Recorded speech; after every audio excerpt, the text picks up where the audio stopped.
PM Modi की ये जो पॉपुलैरिटी है 2024 के इलेक्शन से पहले, what does this mean for Pakistan? इसका पाकिस्तान पे क्या इम्पैक्ट पड़ सकता है? ये बड़ा इम्पोर्टेंट क्वेश्चन है। ये अपनी होम स्टेट से 7वीं दफ़ा जीतना, दैट मेक्स द केस। इसमें ये है कि जो कांग्रेस पार्टी है वो तो उसका तो कोई नामो-निशान भी नहीं नज़र आ रहा आपको। जो हिमाचल प्रदेश में शायद दोबारा कांग्रेस जो है वो जीत जाए। वरना अगर आप देखें इधर गुजरात वगैरह में या दिल्ली के भी जो इलेक्शंस हुए हैं तो the BJP was making an impact. BJP को जो नॉर्मली कहा जाता है वो कहते हैं जी कि ये पुअर और मिडिल क्लास जो है ना वो हम उसको जल्दी देंगे, रिलीफ देंगे। और दूसरा ये है कि वो अपना साथ मजहब कार्ड भी बड़ा स्ट्रॉन्ग खेल रहे हैं। तीसरा ये है कि अगर आप देखें कि मोदी का जो इंटरनेशनल इमेज है वो बहुत इंपॉर्टेंट है। और मैंने आपको पहले कहा था एक दिन, फिर ही दोहरा देता हूँ कि 2024 का जो इलेक्शन है, वज़ीर आज़म मोदी जो है वो इकोनॉमी के ऊपर और अपनी आवाम को ये बताएंगे कि हमने दुनिया में अब कहाँ खड़े हुए हैं।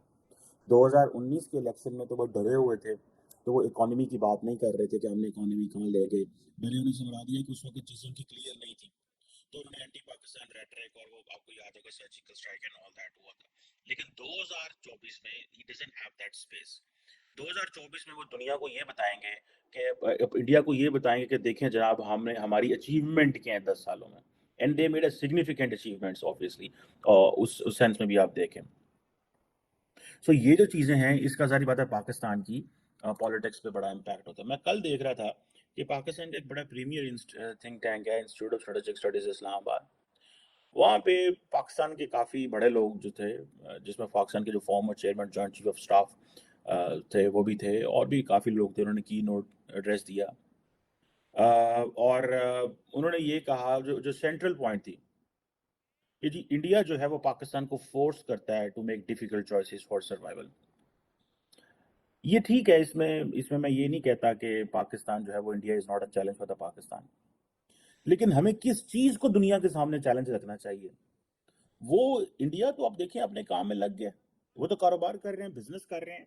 हम असी पहुंचो फिर इंडिया वेखण हैं। We need to look to we need to look inwards. अंदर देखें, अपने अंदर क्या मसला है।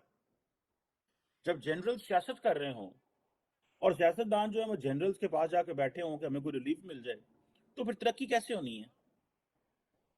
हम ये बात कहते हैं कि जनाब ठीक है जी, फुल स्केल वॉर है, इंसर्जेंसी, टेररिज्म, हाइब्रिड वॉरफेयर, ये सारी बातें हम सुनते हैं। 1971 में ये हमारे साथ हुआ, भाई वो दैट इज देयर। अब चलना कैसे है? आप तो जैसे जैसे ये कहते हैं ना कि वो जो एक्सटर्नल एनवायरनमेंट ने ये कर दिया, भाई पूरी दुनिया का एक्सटर्नल एनवायरनमेंट होता है। पर तुम एक्सटर्नल एनवायरनमेंट को इतना ना पिटो कि जो इंटरनल एनवायरनमेंट ही खराब हो जाए। हमने वो जो फौज ने कुछ ताकत ले ली, कहीं से फौज एम्पावर हो गई, कहीं पे फौज ने सिविलियंस को चांटे थप्पड़ मार के उनसे ताकत ले ली। और फिर एट द एंड क्या हुआ? एट द एंड ये हुआ जहाँ पे आज हम पहुंच गए हैं, तो वो हमारी मेडिसिन जो है वो पड़ी हुई है उधर पोर्ट पे, हम उसको छुड़ा नहीं सकते। पॉलिटिकल इंस्टेबिलिटी इतनी ज्यादा इन्होंने करा दी, अब हमसे जो वो चीजें नहीं हो रही। अब हम ये कह रहे हैं जनाब कि वो जी इंडिया के पास नई टेक्नोलॉजीज आ गई हैं, बैलिस्टिक मिसाइल डिफेंस सिस्टम है, एंटी सैटेलाइट वेपन है, हाइपरसोनिक मिसाइल हैं। तो जी वो MIRV मिसाइल बना ली है उन्होंने, सी बेस्ड न्यूक्लियर कैपेबिलिटी उनके पास है, भाई वो सारा कुछ है। तो लेकिन आप आज भी किसी सिविलियन से बात करेंगे पाकिस्तानी, तो वो यही कहेगा भाई बड़ा बड़ा जो चैलेंज है वो पाकिस्तान का पॉलिटिकल एंड इकोनॉमिक रिफॉर्म है, और आबादी किस कंट्रोल करनी है, ये आबादी को केंद्र ढका लाना है, दैट इज आवर चैलेंज। आप किसी फौजी से बात करेंगे वो कहेंगे वो फटाफट इंडिया तक पहुंच जाएगा।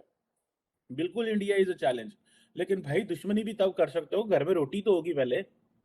अब मोदी जो है वो 2024 तक यहाँ पे है, तो अब क्या करना है फिर उससे? आप देख लें कि क्या जो वो जिसे कहते हैं ना कि खबरें किस तरह की आती हैं।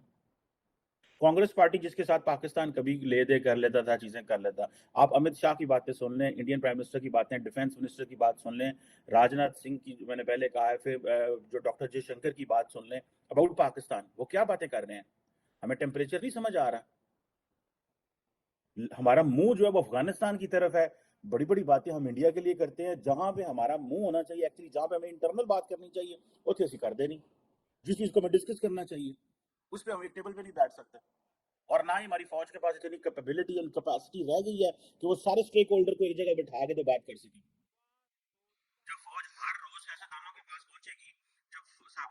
अफसरान जो थे हमारे, और जो आईएसआई थी, वो सारे टाइम वजीर आजम के जो पॉलिटिकल एजेंडाज हैं उनको मैनिपुलेट करेगी, तो उनकी अपनी लिवरेज कहाँ रह जानी है चीजों के ऊपर। तो ये चीजें बड़ी इंपॉर्टेंट है कि what is the way forward of Pakistan, हमारा क्या वे फॉरवर्ड है, हमने किधर जाना है भाई। और अब ये देखिए कि इंडिया के अंदर तो देखें नरेंद्र मोदी तो आ गए पावर में, और उन्होंने 2024 भी कर लेना है, ठीक है जी। लेकिन ये इमेजिन, ये याद रखिएगा कि वो अगर वो इतनी बड़ी तादाद से दोबारा पावर में आते हैं तो where will be Pakistan, Pakistan किधर होगा। इंडिया से बात तो नहीं हो सकती, इंटरनेशनल कम्युनिटी तो हमसे कोई स्पेस देने को तैयार नहीं है, इंटरनेशनल कम्युनिटी तो स्पेस देने को तैयार नहीं है पाकिस्तान को, क्योंकि पाकिस्तान का प्रॉब्लम ये है कि पाकिस्तान तो भजा भजा जाना, कहते पैसे दे दो, साढ़े पैसे मुक गए। सुने अब मेरी इतला के मुताबिक आज फिर पाकिस्तान ने जो है वो $3 अरब की रिक्वेस्ट डालती है, पाकिस्तान ने फिर $3 अरब की सऊदी अरब को रिक्वेस्ट डाल दी है। उन्होंने कहा जनाब यार $3 अरब दो, अपना लात बड़े टाइट हो ने, काम खराब हो गया है इंज ना करो, तुसी देखो ਅਸੀਂ ਤੇ खाना काबा सऊदी अरब ਵਿੱਚ, ठीक है जी।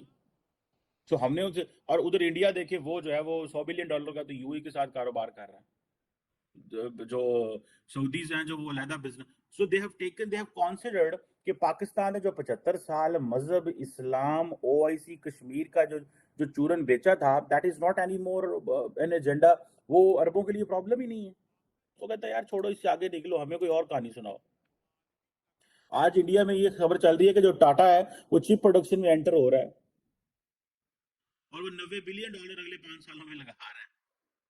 इंडिया का जो टाटा ग्रुप है वो $90 बिलियन आइंदा जो है वो उधर लगा रहा है, ठीक है जनाब।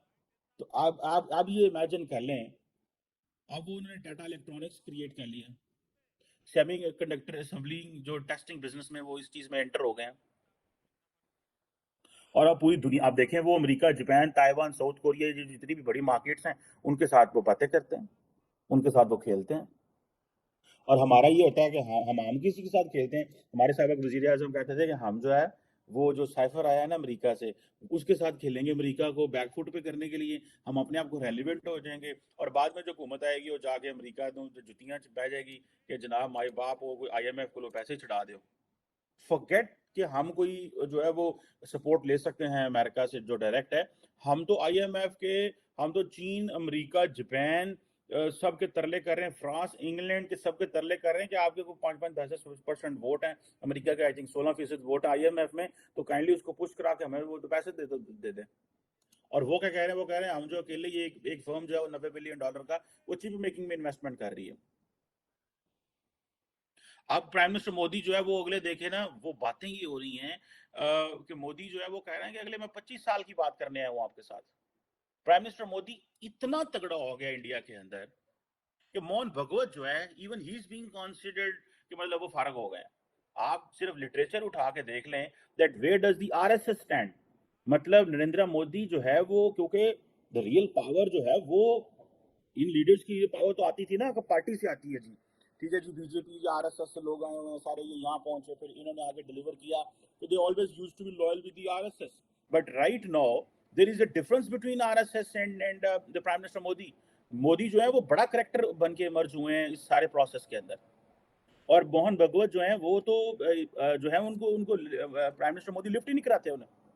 मतलब ये दिस इज नॉट, मैं तो इसको फॉलो कर रहा हूँ इंडिया को बड़ी करीब से, तो अब आप इमेजिन कर लें कि वो जो चीजें हैं, how much are they going to make an impact. और ये जो चीज है, इसका जो तगड़ा होना, प्राइम मिनिस्टर मोदी का तगड़ा होना जो है, it's a big challenge for even the RSS, forget India Pakistan internally. हर बंदा इस चीज को मेक श्योर कर रहा है और चीजें देख रहा है कि यार ये प्राइम मिनिस्टर मोदी अगर इतना मजबूत होता है तो हमारा क्या बनेगा। सो डिफरेंट जो ग्रुप्स हैं they are like into all these things. So मेरा ख्याल है कि ये चीजें पाकिस्तान को बड़ा केयरफुली इसके ऊपर सोचना पड़ेगा कि what does this mean for Pakistan.